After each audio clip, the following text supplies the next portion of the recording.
Hey guys, this is Mrs. Nyman. I am just getting a lot of questions about this first assignment and how it can be kind of confusing. So I thought I would just do a little run through for you real quick.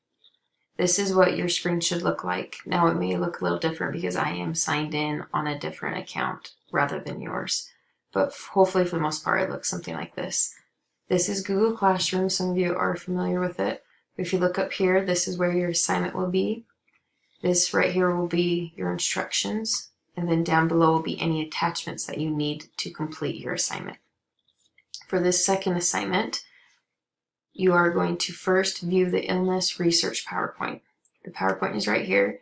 To view it, you simply just click on it. It's going to pull it up on a new tab. And here will be all your information that you need to complete this second assignment.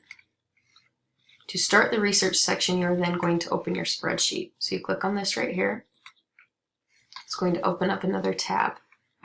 Right here is a list of different foodborne illnesses that you will be learning about. And then right here on your slideshow, it lists the different symptoms, it lists the definition of the foodborne illness. So to complete your assignment, you need to first go through the slideshow and then answer these different questions. So I've done the first one for you, but this second one, salmonella, you need to highlight the different symptoms that salmonella has. So you come back right here, you find it on the Google slide. Here are the symptoms: fever, headache, nausea, and so forth. You then will come back here to your assignment and highlight which ones it has. So it does have fever. Click the box, click this little paint bucket, and then fill it whatever color that you would like. It had fever, headache, nausea, vomiting.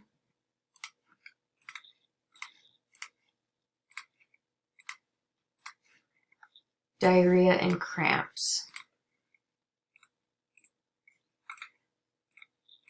So you are now done with salmonella and you're going to move on to the next one and keep going down until you have completed the symptoms for all of those foodborne illnesses.